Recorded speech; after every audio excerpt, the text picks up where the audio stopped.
माघ मास की संपूर्ण जानकारी दूंगी। माघ स्नान क्यों करना चाहिए, यह महीना किसको प्रिय है और हम अगर माघ स्नान करते हैं तो हमें क्या क्या नियम रखने चाहिए, संपूर्ण जानकारी दूंगी इस वीडियो में।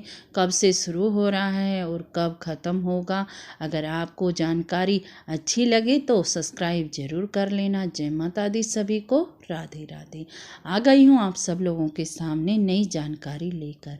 आप सभी को पता है कि पौष मास खत्म होने वाला है और माघ मास शुरू होने वाला है। माघ का महीना श्री कृष्ण का प्रिय माना जाता है। आप सभी को पता होगा इस महीने में गंगा स्नान और तिल का इस्तेमाल करना जरूर चाहिए। आपको मैं अब बता देती हूँ कि कब से शुरू हो रहा है माघ का महीना। देखो जी, पंचांग के अनुसार पूर्णिमा के बाद हिंदू कैलेंडर का 11वां माह शुरू हो जाता है। माघ के महीने को पहले माध भी कहा जाता था। इसका श्री कृष्ण का एक स्वरूप माधव है। इसका संबंध इससे जोड़ा जाता है जी। मान्यता यह है कि माघ मास में किए गए कार्यों का पुण्य कई जन्मों तक मिलता है जी। इस माह में श्री कृष्ण, सूर्य देव, गंगा स्नान, जरूरतमंदों को दान पर विशेष महत्व दिया जाता है। अब आइए जानते हैं कि 2024 में कब से शुरू हो रहा है माघ मास और कब खत्म होगा। चलो जी, माघ मास का महीना 26 जनवरी, आप सभी को पता है जनवरी तो सभी जानते हैं, 2024 को शुरू हो रहा है और इसकी समाप्ति 24 फरवरी को होगी, जिस दिन माघ पूर्णिमा होगी। माघ के महीने में प्रयागराज के संगम तट पर या गंगा स्नान करने का विधान है। इससे कभी न खत्म होने वाला पुण्य मिलता है।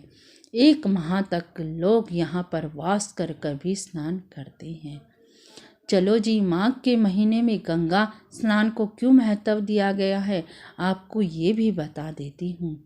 पद्म पुराण में माघ मास के महत्व को बताते हुए कहा गया है कि श्री हरि विष्णु की पूजा और उन्नति प्रसन्नता प्राप्त नहीं होती जितनी कि माघ के महीने में गंगा स्नान करने से वह खुश हो जाते हैं।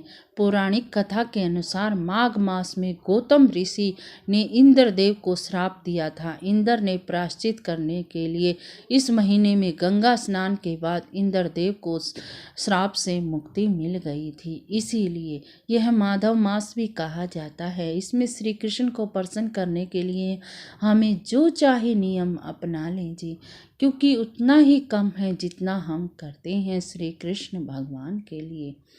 चलो जी, आपको मैं बता देती हूँ कि क्या क्या नियम होते हैं माघ के महीने में। माघ के महीने में आपको अन्न, वस्त्र, तिल, गुड़, कंबल, घी, गीता, गेहूँ, जल का दान, सोने का दान, ये सब करना चाहिए। अपनी सामर्थ्य के अनुसार आप किसी भी चीज़ का दान कर सकते हैं जी।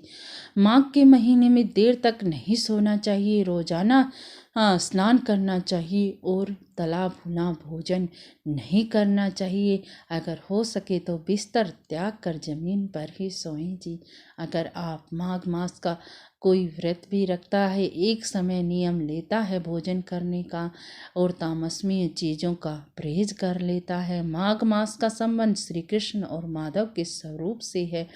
ऐसे में रोज कान्हा जी की पूजा करनी चाहिए।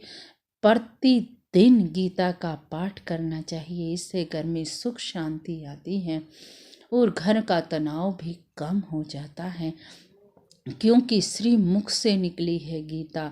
अगर हम गीता का पाठ अपने घर में करते हैं तो हमें बड़ा ही फायदा होता है। माघ के महीने में तिल का प्रयोग किया जाता है। आप तिल का स्नान कर सकते हैं, तिल का उपटन लगा सकते हैं, तिल के तेल का हवन कर सकते हैं, तिल के तेल की जोत जला सकते हैं, तिल का भोग लगा सकते हैं।